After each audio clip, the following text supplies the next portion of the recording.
systems engaged. Stand by to receive transmission. Coming to you from somewhere in the multiverse. This is Robots from Tomorrow.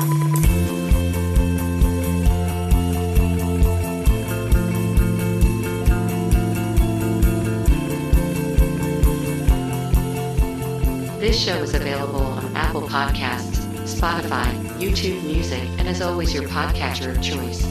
For the full archive featuring over 800 episodes of comics and comics-friendly content like interviews, book discussions, and freeform tomfoolery, please go to robotsfromtomorrow.net.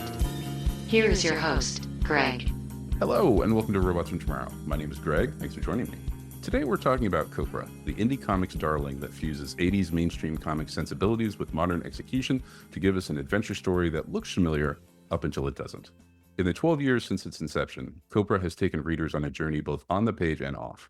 This year saw the publication of Creating Copra, the definitive guide to making and self-publishing comics, a 64-page reference guide to, well, But all things must come to an end, and Copra is no exception. The 4-issue limited series/story arc titled Death of Copra starts on January 8th of next year, with final order cutoff on December 2nd. To cover this series' beginning and probable end, I've got creator, cartoonist Michel Fiffe here to talk about all things Copra. Michel, how you doing? Greg, oh my God, what an intro. God, you just described Copra perfectly. Thank you. I can have more on. Vague enough to not get bogged down into specifics, because since you haven't done many conventions this year, I'm going to give you a chance to give your pitch muscles a little bit of a workout. How do you pitch Copra to someone coming up to your table? Oh my God, I'm always pitching, Greg. You know this. Always with the pitch. Copra, well, it's my serialized comic. It's pretty much my love letter to all sorts of comics, all the comics I love and grew up with and currently enjoy. So I'm sort of like a sponge of influence. I just love this stuff so much. And Copra is my avenue to express that love. But in actuality, it's a superhero revenge story. Just a group of crazy looking characters doing crazy stuff, but also balanced by the human touch. It's like a long running story. It's one big arc. It's one big narrative. So it's my chance to go in and out of people's lives and develop all these characters, either one by one or in groups. So it ranges from the bombastic to the naturalistic.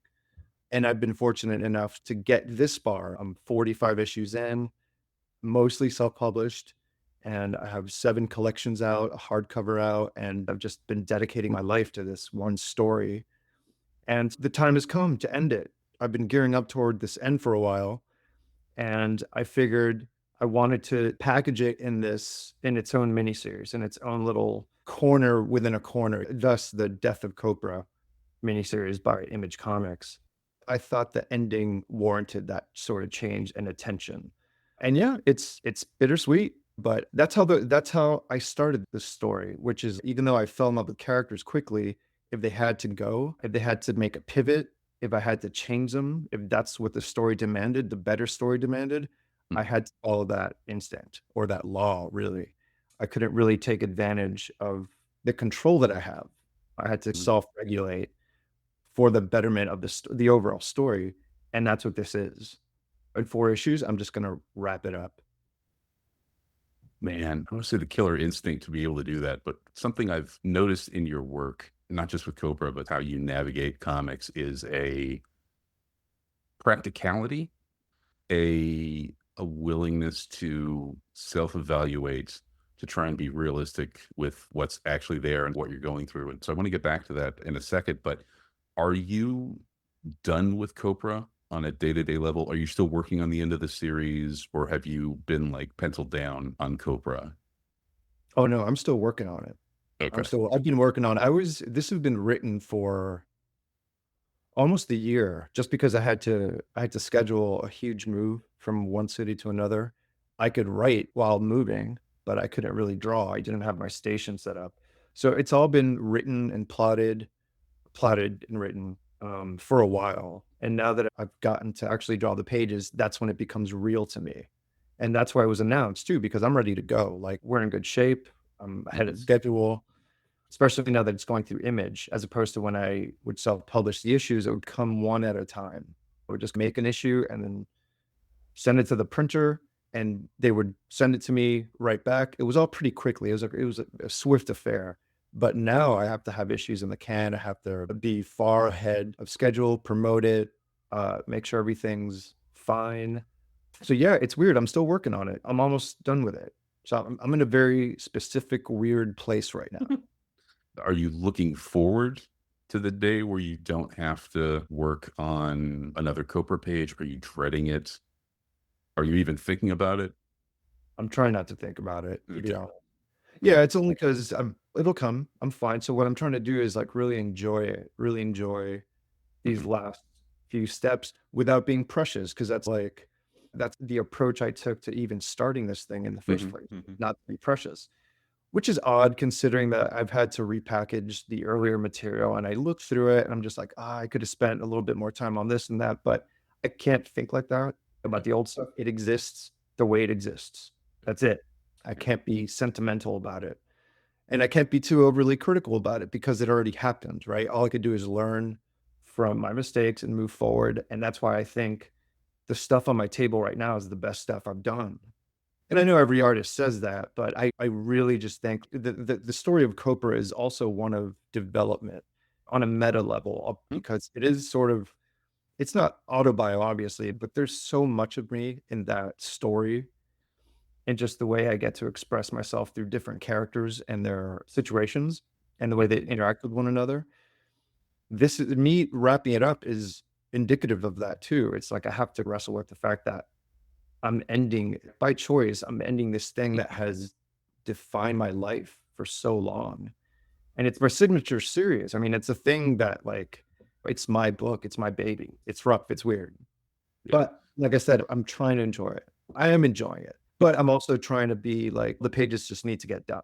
I'm not Mhm, lingering too much on them. So again, it's a balance, which is why on a meta level, that's the way I've treated all this stuff, every single issue where it's like, it is a love letter to older comics, but it's not a nostalgia act. I'm always mhm. trying to look for different, fresh, new avenues and ways in which to execute these stories visually, story-wise, conceptually.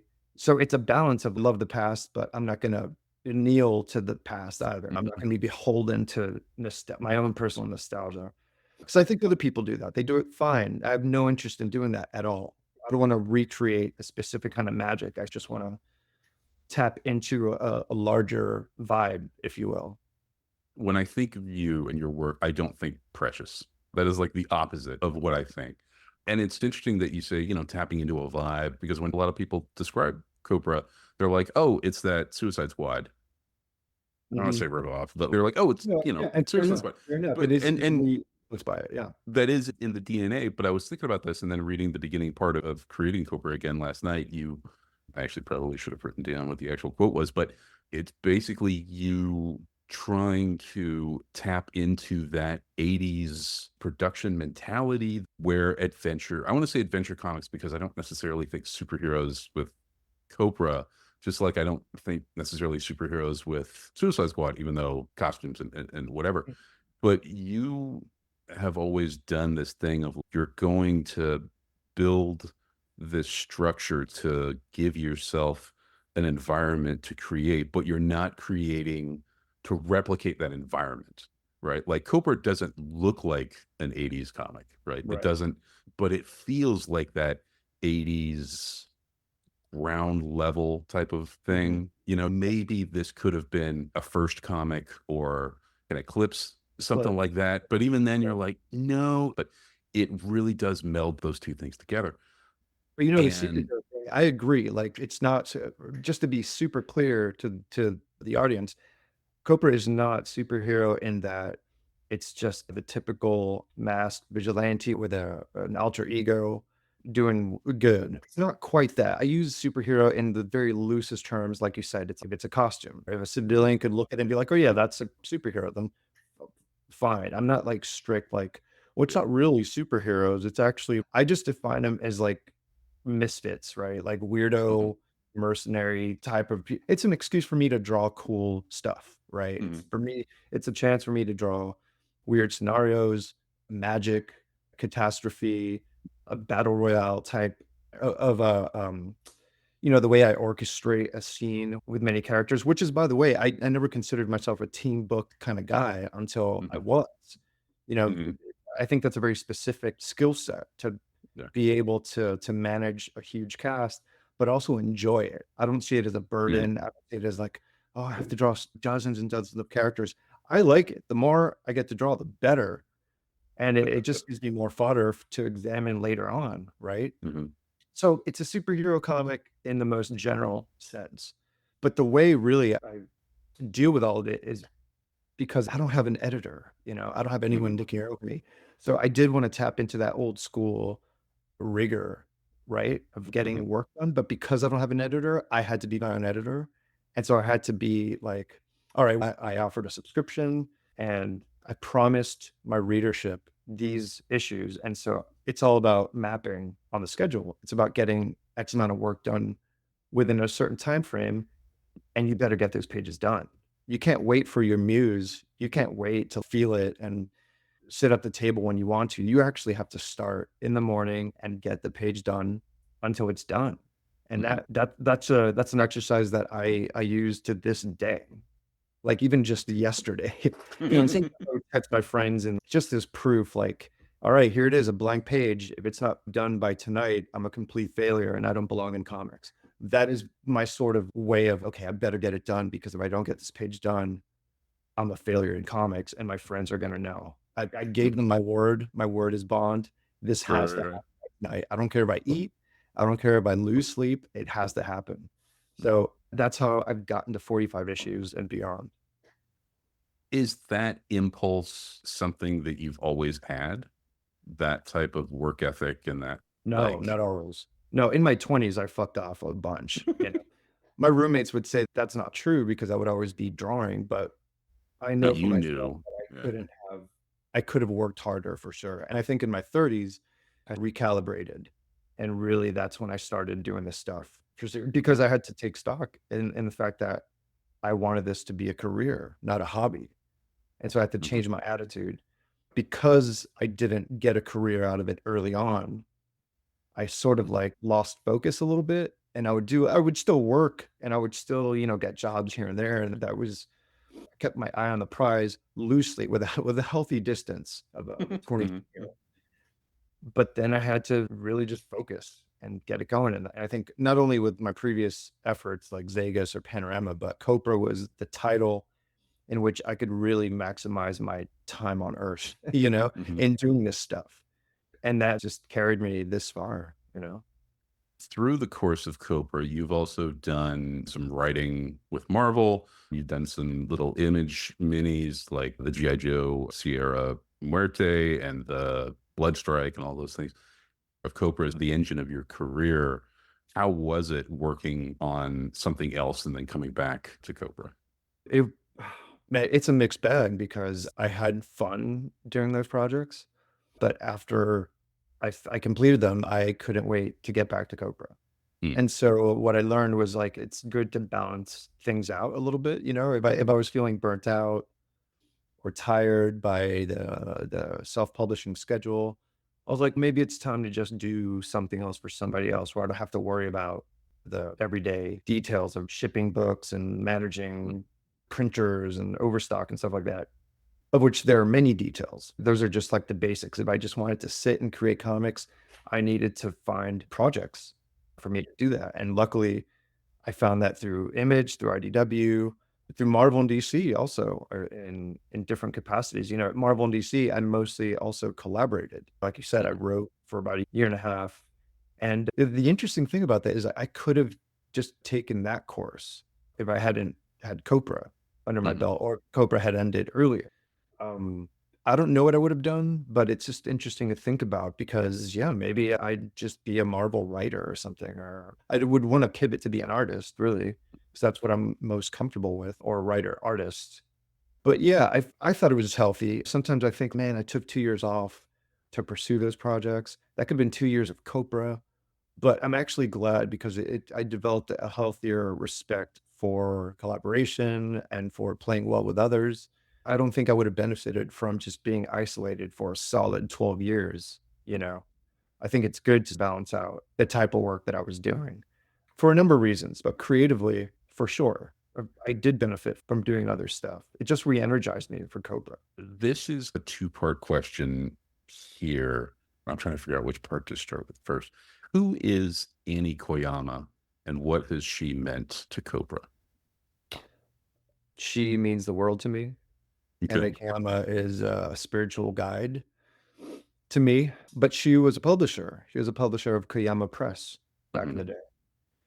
And she published tons of books, man. She was a force for sure. She was a positive force, and she still is. Where she stopped publishing, but now she offers grants to artists, Mm-hmm. cartoonists, to multimedia artists. Like all, she's a huge supporter of the arts, and we've been friends for a while. I've known her for a long, long time. She actually funded early on Death Zone that she found out about it, which is one of my first self-published comics, and she's been a boon for sure. And so that's how Creating Copra, how to guide happened. She wanted to help out, and I thought I could use this grant to publish another issue of Copra, but that's not really, not that it's not exciting. It would have helped, of course, but I felt like I wanted to honor her generosity, right? I wanted to sort of Mm-hmm. like make a special thing. What else could I do? And I had these Patreon, these essays about me breaking down my process. And I figured if I expand it, turn it into a book, turn it into a zine, actually. It was supposed to be a super small affair. Like I figured I could just slap it together. It'll be like a stapled tiny thing. Mm-hmm. And it turned into a 64-page book, like full color. I went overboard because that's just my natural Mm-hmm. thing. That's just the way Yeah. I approach these things. I just wanted to show everything, talk about everything. It really, the book really, I'm proud of it because I'm glad that it demystifies this stuff. I don't want it to Mm-hmm. put on some pedestal of like, how does he do it? It's like, I'll tell you exactly how I do it. And Yeah. I've never been secretive about this stuff. Whoever asks, I'll tell, So I figured I'd make it official, make it into a book, make it specifically about what I do, because comics could look like anything, could be in any shape, any format, any content. But what I do specifically, I wanted to be clear that this is how I create my main project, and how, most importantly, how I put it out, how I self-publish, because that's all over the place too. You could do it, especially these days. There's so many different ways you could do it. I'm just sharing how I did it and how I continue to do it. So that's who Annie Koyama is.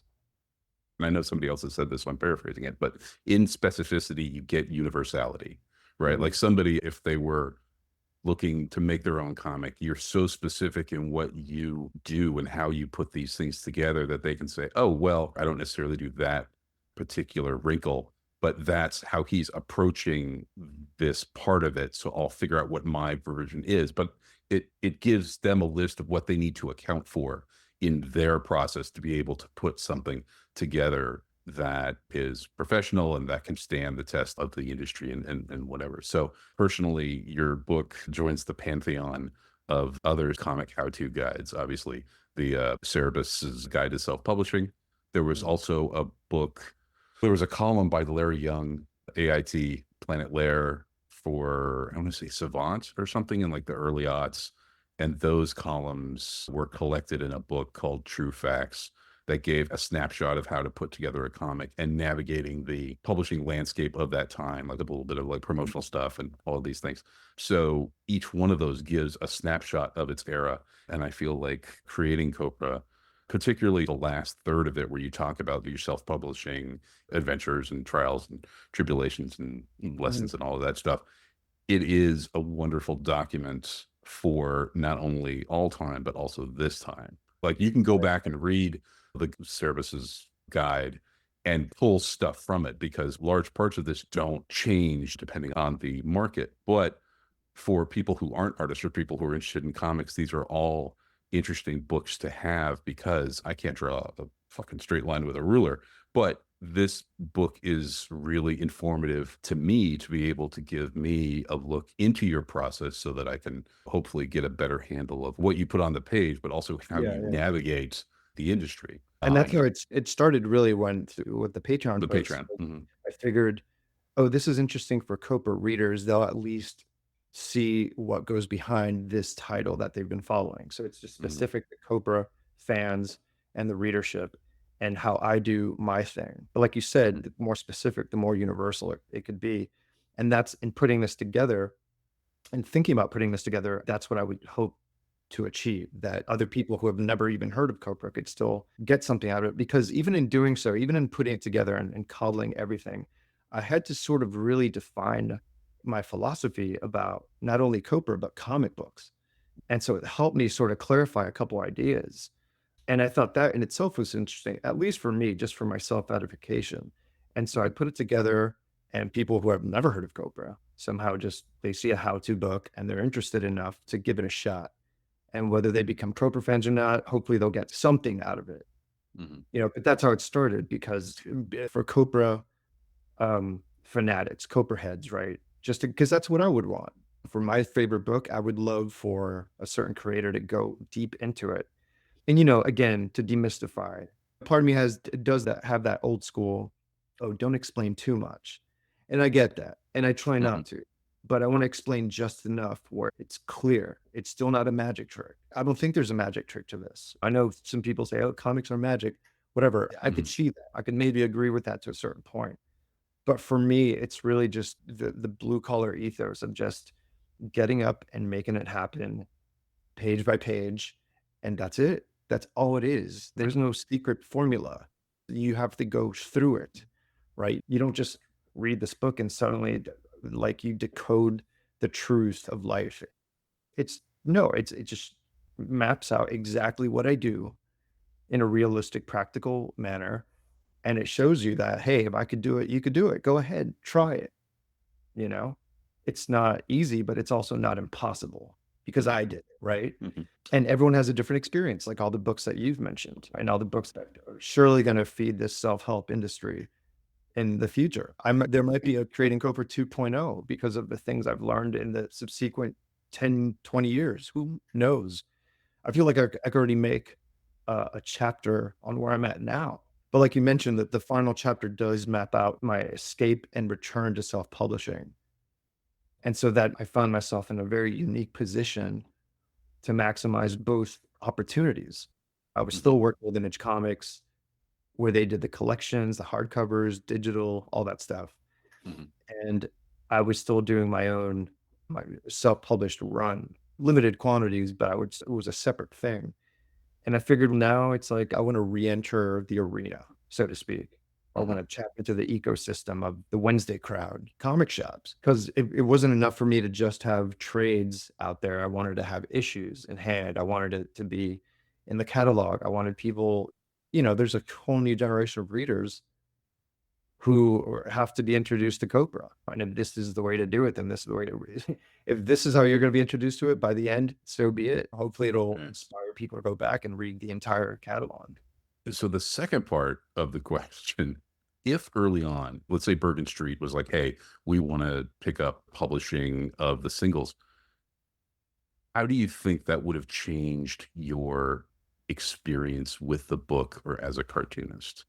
It would have been different, but maybe not so different. I'm not sure. I really can't tell, because first of all, Koyama wasn't in the business of doing single issues, really. Right. Theoretically, but yeah. Or I guess more just like Bergen Street, they didn't want to do that either. They wanted to just concentrate on books, on collections. And to be honest, that's probably the way to go for a lot of publishers. And so that's why I took care of the single issues myself for many years. But if it had been like maybe, what's that? If you'd have had like Gary Groth come to you with a Fanta or something, and said that, see, that's like an Elseworlds or What If. I don't know. Okay. Because the reason I even started Copra to begin with is because you couldn't. I couldn't get that kind of heat. You know what I'm saying? Right. Because I was listening, and this, I've told you, I would pitch like a maniac as far as I could, as much as I could. It's a numbers game. You got to pitch and pitch. You got to be a pest. You got to be aggressive, relentless in your pitching. And I was essentially a nobody pitching. Nobody wants to hear that, and I just wasn't getting any traction. And I'm like, you know what? This is tiresome. This isn't creating comics. Fuck this. And so that's how Copra was born. In a nutshell, that's how it was born. I'm convinced that had I pitched Copra, written it out, and pitched it to anyone, IDW, Image, whatever, it just would have been passed on, because that was my trajectory, right? If I had, nothing was sticking. Why would this, what is it? Like difficult to define on paper. You have to see the proof of concept. You have to read the first issue. You don't Oh, know yeah. what's going on. You just, you'll try the second issue and then, okay, it gains a little momentum and it has room to develop. And I was just cranking it out on my own. And that's how it starts. You get hooked by the end of the arc, and then you want the second book, and then the third. And that's Mhm. been a pretty consistent trajectory for readers. For the curious, they give it a shot. Yeah, they like the art, they like the story, they like the fact that it's connected to these archetypes that they may be familiar with. They might, I don't think it's essential, but there's always something. There's something that Copra offers to all sorts of readers, and they just have to give it a shot. And in the landscape of typical publishing, I don't think Copra would have had a chance because it doesn't really have that sort of hook, that sort of Mhm. like Netflixy sort of like, hey, it's a fucking sad astronaut caught in time, but he's really a vampire. Like, you know what I mean? Like Yeah, whatever yeah. kind of bullshit pitch that people do to get something done. I just didn't have that capacity, that skill set to do that. And even retroactively, I don't think I could do that with Copra. I'd have to shape it and define it in a way that would change it. So it wouldn't have been different. My experience would have been different. And what if it would have been canceled after 6 issues or after 13? And it's, oh, so now I'm left in the hands of the market like that? No, that's the beauty of self-publishing. You could just like barrel through if you're not bleeding money and kind Mhm. of be as headstrong as I am, as stubborn as I am. And I'm like, I'm gonna see this fucking story all the way to the goddamn end. And that's what I'm doing now. Keep in mind, I'm super fortunate to have people that still care about this stuff. And Mhm. I'm allowed really to tell my story. I mean, at this point, it's too late. I'm going to tell my story even in a vacuum. Even if two people read it, I just have to finish the story. And luckily, people are still into it, man. So thank you to everybody who's been along for the ride. You being part of it, you were like for patient zero, pretty much. You were like from the beginner. You know the growth that this book has endured. Yeah. And it's Painful been growth too. it's been fun to watch on this end because I didn't have to be the one actually doing it, but to see you think of things, try things, some things work, some things don't, you recalibrate, you don't give up. You are a case study in showing people that, yeah, some luck, but also being real with yourself, being honest with yourself, and knowing what you're bringing to the table and what you're not bringing to the table has put you in a place that is protected self-publishing. You can self-publish your singles and have your Etsy store where people can buy Creating Copra and buy the issues and get subscriptions. But you also have Image handling the larger industry outreach with the collections, with the digital, and from the vantage point of somebody who is not a creator, is not in that marketplace, it looks like a pretty good place to be. You get the best of all worlds, but you had to trial and error and push through a bunch of things to get there. So to see that Yeah. promise, to see that promise early on and see it realized again and in different and slowly growing. Selfishly, as a reader, it's awesome because we keep getting better and better comics and great comics.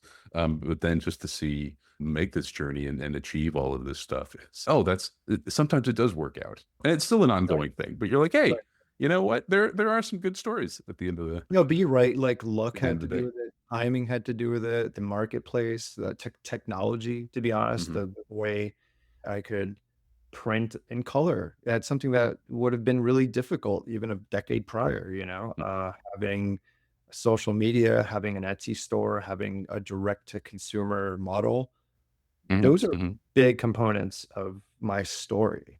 And listen, this could have petered out after the second or third issue. If no one Hmm. cared, it could have died. And I took that risk when I made my first subscription live. I'm like, this is the promise. I have to create the next 11 to 12 issues. I have to deliver it. So it might all fall apart before. Who Hmm. knows? I'll be in deep shit if it does, but I saw it through. And then that sort of, and early on, as I was developing the story, it opened my eyes to possibilities, right? For ways to expand the story and really dig deep into certain characters and situations.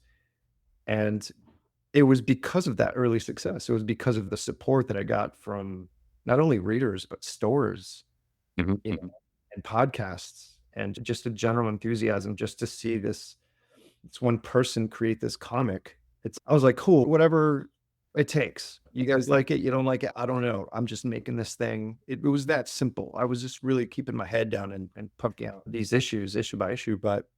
And by the way, just to speak on that, on the production toll it takes on you, that topic comes and goes, and currently people are talking about it. And it's tough because comics is a tough place, but I don't romanticize the bitter struggle. I've learned how to not be a complete savage and have a family life and have a social life, because those are just as important for the longevity. And because I'm not doing a sprint, I'm doing a marathon, I got to maintain. You know what I mean? Like, I'm not out to pump out stuff as quickly as possible and get it done and whatever. Sometimes you get into a pocket of insanity and you gotta hunker down, and you have a strong family backdrop where they're willing to support and they understand what you got to do for that week or month or whatever. It's doable. It's not impossible, but as a lifestyle, as a career, I don't know, man. You got to balance it out. You got to see what you want to do, what you can do, and that's how I got my work done. I had to be realistic about what I was capable of doing. Luckily, it worked out, and it is a process. I'm still figuring this stuff out. I don't think it ends. I don't think there's a formula where I could just be like, okay, I do X amount of pages, X amount of time. It's always changing. But I'm not here to romanticize like the fucking grind, bro. Like I don't care about you, how many like I don't care about what I do, and this is what I could do. And I'm making a family as a result. There's nothing romantic about burning bridges and destroying your body. Otherwise, what's the point? Yeah. Again, complete lack of preciousness with you. Whenever I think of conversations that we've had, usually it's some part of it through just saying, I don't give a fuck. I just don't. And I mean that in a good way, right? You're just like, you're a little too much. There's zero fucking around with you, and that's refreshing. And you don't say it in a mean way. You're just like, man, I don't have time for that. I don't want to dilute myself or get caught up in these other things that ultimately don't help me or help anyone else. Right. And I'm only, just to be extra clear, I'm only speaking about myself, right? I'm not getting a podium saying this is the way you got it. It's no, if you, whatever works for you, whatever gets it done or doesn't get it done, like whatever works, man. It's all different. That's why it's funny that I made a Creating Copra kind of book, because it's so specific. It's like you said, oh, maybe someone wants to do this kind of brush, or you're like, and the funny part is I don't really care about that stuff. I mentioned that in the book. Like I just use whatever's around. I'm not precious about like brands or types of whatever. To a point I am, but it's a very specific kind of how-to book. And that's just how I engage with this stuff as a reader, even as a fan, as a collector, right? Just as a lover of the art form. There's a sort of respect, but then there's also a little bit of disrespect. You know what I mean? Like, that's what I meant. You can't bow down to the history of this stuff. It's too big. It's almost like you got to ignore it a little bit. Otherwise, for me, I would just freeze if I'm like, oh my God, look at all these great works that move me profoundly. It's like, no, I got to put that aside and it's moving me to do something. It's inspiring me to do something. If I look at something like, I don't know, Love and Rockets, I'm like, that is just perfect. That is a perfect body of work. What am I going to do though? Stop?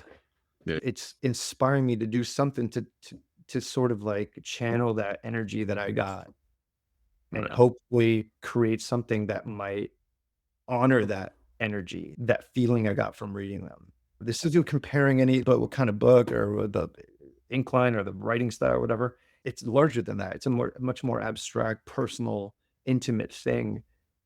And that's what I get from comics, man. I don't talk about IPs or your career. That's the thing. It's so much bigger than that. You know what I mean? Comics is so big. Like the world of comic books, it's like beyond the Diamond catalog, respectfully. You know what I mean? It's such a huge concept. It's a beautiful, layered, nuanced concept. So I can't get caught up in the politics or, well, Batman has a tiny head. What the fuck? It's respectfully, but complete nonsense. And so I feel like I've always carried that. I'm just better at articulating that struggle between, I still have to operate within the marketplace, but I raised my concept of comics. I raised it to an form that's worthy of respect. But I still gotta, I'm sell the donuts. I'm in the system. I gotta play, I'm in the system. It's not about like my lofty views on comics. It's about, oh, I got to pay rent. This is my Yeah. job. Yeah.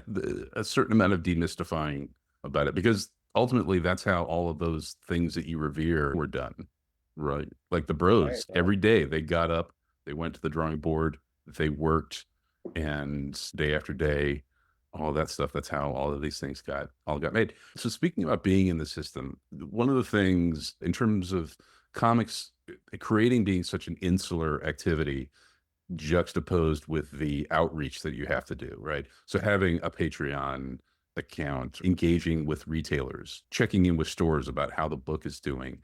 How has that conversation helped you? Do you think Well, that it has? well, I think having that conversation is important. Mhm. I don't know how it shaped the work. How is that important to you as a creator? It gives me a good idea as to how the book is performing, how it's being received, and a good Mhm, indication is when stores modify their orders. mhm, Sometimes they double their orders, sometimes they really reduce them. And it's a conversation. And what I've learned really is to not take it personally. I'm just the editor, publisher person. I can't be the artist who's like, why are they ordering less? It's yeah, okay, they're ordering less. What do I do with that information? Why are they ordering less? Was it a trend? Was it a bump? Was it lateness? Is it content? What is it? And that changes all the time. That changes all the time. And there are different reasons. And in the 12 years that I've been doing this, there's no like, I can't even go back and be like, "Oh, I wish I would have done that differently. That would have maintained," because it's ever evolving. I think it's important to have those conversations if you can, and you have access to the retailers to just gauge like how your book is being received, who likes it, why someone doesn't. Um, I don't know. It's been beneficial for me, but in terms of like how it would affect the work, which I know that's not your point of asking, but because I am also the artist and the creator, it's tough. I just gotta tell my story. I just gotta be honest to what I started. I can't just suddenly whatever I think, "Oh, I need a costume change," or "This needs to be I gotta change up, I whole new intro" whatever gimmick you could think of. I can't really think of that. I just have to sort of work with what I got. But having that open dialogue with the stores and the readers too, that's a big part of it too. There are no letter pages anymore, really, because the dialogue is happening online and through emails and in what they buy directly from me.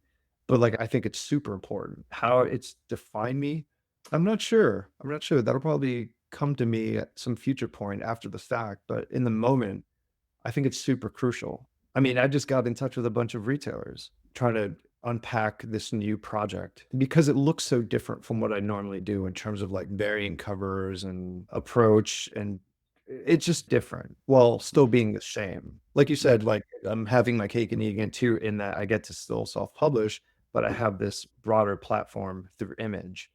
I have the chance to talk to retailers about it. And I think it's important that I have this kind of consistent presence in their lives. I'm not just like coming out of nowhere trying to pitch something. It's a dialogue, it's a relationship that we've developed for over a decade. mhm. So there's a level of trust in communication.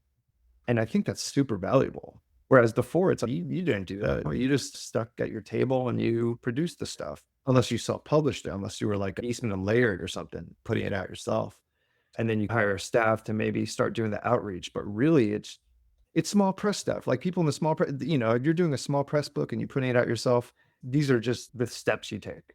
And not to take the hits personally. That's it. That's the most important thing, I think. Mhm, Especially for me, I could take shit personally, mhm. and believe me, I do. Make no mistake. I never forget, Greg. I but business is business. Yeah. One of the last sort of big things I wanted to touch on was just time management, right? You've got so many different hats that you're Let's get wearing. to the small stuff, though. Really. I know this is a big question, but let's get to the tiny stuff. Okay, so the tiny question is, I was going back and reading the book. I was shocked about you making sure that the lettering is done first before you really finish a page. And I understand, I obviously explained it in the book, but and you have photographs of pages where the word balloons are inked and filled and all that stuff. And can you talk about building a page or building a panel around lettering? I didn't mean to step on your question about the I did. like, I did actually have that right, as a bold about question. time management. More like time management stuff, but still, it's interesting. I guess maybe this is just a commercial for, again, for creating Copra, is you break down this process step by step, and to see, because you work primarily analog, ink and paper and everything, the realities of what needs to go in what order, to see the actual parts of the process, it demystifies a lot of stuff. One of the benefits of working by yourself really is that I personally just change things up all the way to the very end, like the very, Mhm. very end. So it all depends. It's all by steps. So you plot something. This is what has to go on an issue. This is the rhythm of the story. This is what needs to happen. You start doing layouts, choreography, dialogue, all that stuff. You sculpt it, right? And then when it comes down to it, for me, in my case, a page of Bristol board and inking and penciling on that board, it changes. Sometimes I need to make a scene longer or cut it way shorter, really compress stuff. And I would hate to do that if I was collaborating with anyone. Just last Mhm. minute, like, could you add 2 pages to this thing and make it look exactly like the way I envision it? It's like, no, I have the freedom to do that, the control to do that. Mhm. And that could come down to the smallest details, like balloon placement, or this phrase doesn't really work, so I'm just gonna rewrite it as I'm inking or as I'm putting it together in post. So it's a very organic process for me. It is mostly analog, yeah, but, I don't know. That's the way I like doing comics. It's the most natural way for me to do it, to get the Mhm. best product done, the best conclusion. Otherwise, I'd be stuck with some stuff I'm not happy with, and I would drive editors nuts. With Cobra, would it be Cobra? I work well with other editors because I Mhm. know what I'm getting into. I'm like, okay, I'm just gonna write the script and give it to the artist, go with God, whatever happens. I'm not gonna micromanage that stuff. But with my own stuff, I do micromanage it. Yeah. Every single way. Even a balloon tail placement, that is really important to me, or the Mhm. shape of Mhm. the panel, or the shadow on a this or that, just little things. And I can't do that with anybody else. It would be Mhm. insane. It wouldn't be fun, first of all, for anybody involved. The level of me that I apply to making Cobra comic. So I don't even have an assistant because I would have to micromanage that. It would drive me nuts. I can't do that. Down to the coloring, down to I'm inflexible about this stuff. But there is an order to it. And yeah, lettering is one of those things when it's okay, this is now I could draw around this. I know what the layout's going to be, but the balloons here, this is the information that needs to go there. And then I'm going to pencil it. And then I'm going to really quickly, by the way, I don't want to over Mhm. pencil because I'm drawing the thing. So I'm just going to really quickly pencil it, then ink it, and then color it. Think about the color treatment. And so it is very specific steps. And even though it sounds really rigid, it's actually super flexible for me. Mhm. Mhm. Within me, like outside of me, it's inflexible, but within my work mode, Yeah. it's super organic. It is interesting seeing, occasionally we'll see something that you've written with your regular handwriting. Like occasionally you'll post pictures of like little lists or something that you've made. Obviously, you're famously a list guy, but to see Oh, yeah. non-comic stuff written like in that same handwriting, it's, oh, your handwriting is, oh, of course it would be because it's your handwriting. Like Right. I get a kick out of it. All right. So then just getting back to my fucking time management question before I was so rudely interrupted. This is How running do late. Come on. Speaking of time what? management, come on, Greg. All It's right, running. this is the last thing because this People is are like a tuning out. Come big on. thing. How do you have to keep your art and non-art days separate? How do you create, but then have to do all of these other non-creative things? How do you make that work for you? Man, that's a good question. I don't know. I don't know. Because Okay. listen, the only time that I really have to like I mean, I focus on every aspect, but the one time I really can't fuck around is the inking. That's when it happens. Coloring is a little flexible and the writing is a little, so the bookends are kind of like, all right, I could write a little bit here and then do shipping. I could write there and then I could handle social media stuff. But the inking, I have to really go hermit mode and not talk to Mhm. anybody, not do anything, do like minimal interruptions and really schedule like to the hour. Okay, I'm gonna ink this amount of panels, this amount of time. Then I gotta have lunch, maybe, and then I gotta ink the right. It's really Mhm. specific. So inking's always like the craziest part for me. That's what to me is creating a page. Like now, oh, I've written it all. Who cares? Yeah, it's written, but now it has to be pages. And coloring, I zoom through coloring. I mean, it's taken longer these days because I know more about the process, but it's usually inking that's really brutal. It's brutal. It's brutal, especially now that I'm like penciling too. Like I still pencil relatively quickly because I'm doing it for myself, but I want things to look cool. I don't want to repeat myself. I don't want to cheat anything. I feel bad if I'm cheating anything, so I try not to. I really want to give it all to every page, treat every page like its own big thing. Actually, I really try to give it all a weight as possible. And that happens with inking. That happens with the way I approach inking. I gotta say, tool wise though, the inking tools are getting worse and worse. So it's Really? been a struggle. I'm like, man, I could see why people go digital because this is annoying. Just the Is it quality of stuff drops, okay? whether it be But paper or nibs or ink. I mean, this is really olden times type shit that I'm talking about. This is really archaic kind of stuff, you know. I could see the allure in digital for sure, but I can't help it, man. yeah. One of the questions I usually ask the cartoonist is the cartooning really done in the penciling or the inking? And I didn't ask that with you because I knew from reading the book and just whatever that the real drawing is in the inking, right? Like Mhm. everything is kind of all in service of the inking, and it's the ink line that goes down, and then everything sort of That's fills how at a the thing end. looks when you ink it. Mhm. That's how it looks. Like I've never really penciled aside from a pinup here or there. Like I've never really just penciled a thing. Mhm. And I'm actually curious about that. I'm wondering what, would it drive me crazy? I've had stuff colored before. It's been different. It's been okay. If you had to draw something for somebody else to ink, Yes. I'd be like, I don't what know, the because fuck? even having someone else color my stuff, even though I inked it in my Mhm. style, I didn't recognize it. I couldn't identify it as one of my pages at all. Mm. It's very surreal. I don't want to make a habit out of that, but I'm curious about, all right, well, how do I change my style to have my personality come through, or maybe not? Maybe lean back, lean away from it, lean Mhm. away from style. There's that kind of question that is sort of interesting to me as well. Whereas I don't think I have a style. I could sort of identify some of the elements of my style, but what if really I just really remove everything and it's just like a practical approach to mark making? But yeah, that's also a question of collaboration, Mhm. which I know a little bit of. But think about all the old school comics we like. There's inkers, killer inkers. I would Yeah. love to work with someone like that. Yeah, the alchemy of putting together a certain inker with a certain penciler. You know, Super special. you Yeah. really do get something that's better than the some other parts. Yeah, and Uh, you throw a writer in even more so. They just and a special editor who really knows how to work well with people or step aside or interrupt when it's necessary. Like yeah, these are all very specific dances yeah, that I don't really engage in. I'm kind of curious about them on a deeper level rather than just like, hey, work for hire, want to do blah blah blah. I'm talking about like a project yeah. of clicking with others. I think that's a very specific magic that I want to experience at least once. So we'll see. So we're talking about Copra. We're talking about the beginnings of Copra, the making of Copra, the end of Copra. Mhm. What does life look like for you after Copra? I have no idea, seriously. And that's not some sort of Okay. pat answer. I'm just trying to concentrate on getting it done. Hmm. And Hmm. then I don't know. I have some ideas. I have some options, but I don't know which I'm going to take, which I'm going to concentrate on.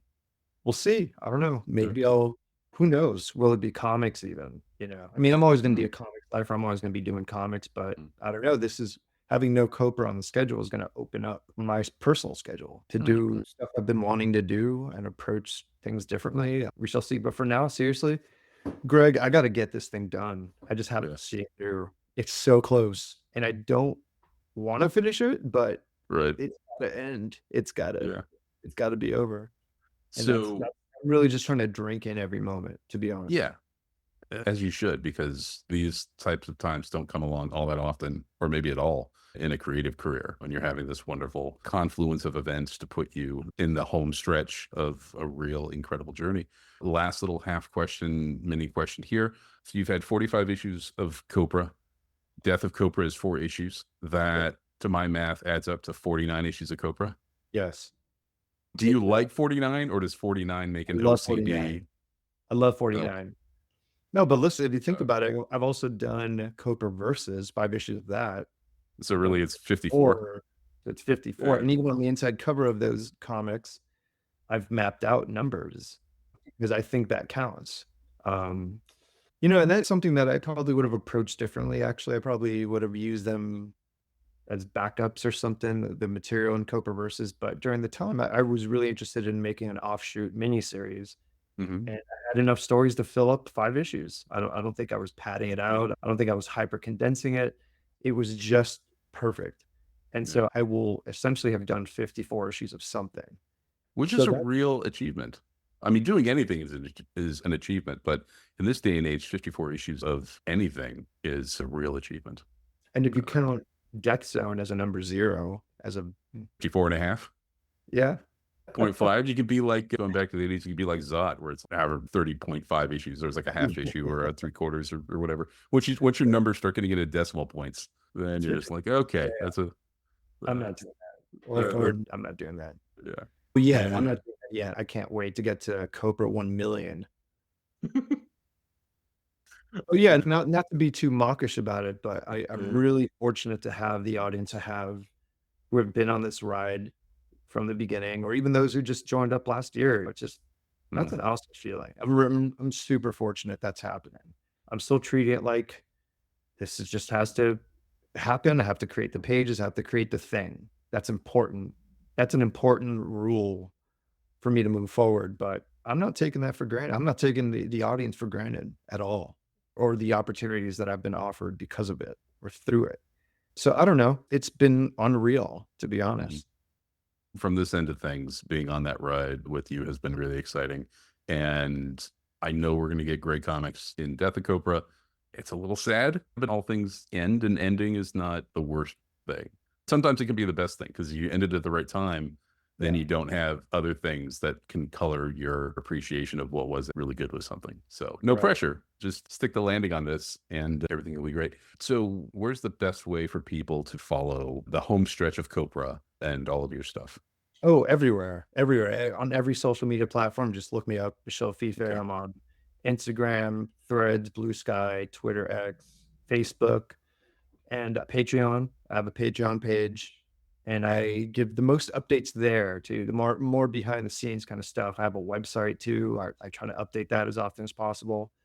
And really, I try to treat all these social media platforms as differently as possible. I don't Mm. just cut and paste stuff, even though I should, and I do that sometimes. But really, I try to apply the language of each platform to that audience because it's all different. And so I try to share process stuff here, or old comics that I love, or just random stuff that I'm into. I'm available. Just look me up. Mhm. You Again, want to everything. talk about working Luke McDonald comics? I'm your guy. Yeah. Yeah. Do you have a particular, I almost said flavor of the month, but a particular creator or Oh yeah. Oh yeah. A couple. I've always been into him, but I'm really into Jerry Ordway these days. Jerry Ordway is fucking underrated. And you So don't think you can say that because you're like, it's Jerry Ordway, but he's still underrated. no, because he's great. He's still great. He's still got Oh, it. And I've yeah. always loved since I was a kid. I've loved his work. Mm. But really getting deep into his thinking about comics and just reading that when he started writing his own stuff, there's a warmth to this. There's a clarity, and there's like a real like it's not meat and potatoes, but it's like home almost. That it's just a complete strong package of just writing and drawing and storytelling and clarity and inventiveness that is and it's super underrated. I don't know how. Yeah. Or maybe it's not. I think everyone loves Jerry Ordway, but it's like he should really be up there. Yeah. Yeah. But I'm liking his stuff again. I'm revisiting a lot of his stuff. He's had such a varied career that I'm discovering new stuff, you know? Mhm. So I'm into doing that and reading old Kirby stuff. As always, I'm always into that. Jaime Hernandez, always at the forefront. Frank Robbins. Seriously, I Mm. mean, I'm adding to Yeah. Dane Spiegel. Oh my God. Mm. He's Yeah. the fucking best. Oh man, I really didn't. Ernie Cologne. Mm. Uh, Mm. Tons of people, tons of folks. I'm into all sorts of folks. Yeah. A lot of new artists too, a lot of new cartoonists, lots of old cartoonists, comic strips. I'm into it, dude. The width and the breadth of the magic of comics is staggering, and yet always giving. There's always something that you're like, Totally. how did I not know about this? I just discovered this small backup in a 3-issue forgotten series called Dinosaur Rex, and it's a backup written by Bill Messner-Loebs, drawn by Dennis Fujitaki. No more than 23 pages, and it is so excellent. It is so rich in character and beautifully drawn, and it'll never be seen or reprinted ever because it was just a backup in a small press thing anywhere. And I just discovered it like a few months ago. For comics that I own for a while too. You collect these things, you'll eventually get to it, and then it's like, Yeah. oh, what do I have? I'm sick of spending money on shit I'm not gonna read. I'm gonna Yeah. read this stuff I actually have, right? So you go through one of those cycles, and I read it and I fell in love. So much so that I wish I might reach out and try to print it myself. Copra Press special or something. Expand Copra Press. That was one of the questions on my list. Do you think you could be a publisher for something other than something you've done? Yeah, that's something I've always wanted to do also. It's a matter of like time and money and resources. But I've wanted to do that for sure. And I've also wanted to put out stuff that's not Copra stuff, like zines or some of my writings or some more portfolios or other comics. And just I always have that opportunity. Copra Press is not going away. One way or the other, I will be putting stuff out myself. I will still be in the realm of self-publishing. The only thing I won't be publishing is Copra single issues. That's all. That's it. That story's done. It's going to be done. But as a publishing leg, like I definitely want to do that. Yeah. I don't know what that's going to look like. Again, it's way too early. I don't know what's going to dominate my interest. If it was recently, I'd be publishing that Dinosaur Rex thing immediately. But we'll see. I don't know. All right. On that note, I have taken up enough of your Saturday. Michel, thank you so much for coming on the show, getting to talk comics. Again, we talk at least a couple times a year at shows and stuff, but to be able to actually do that without having to go down to Charlotte, at least for me, is a real treat. Thank you so much. Of course. Always a pleasure.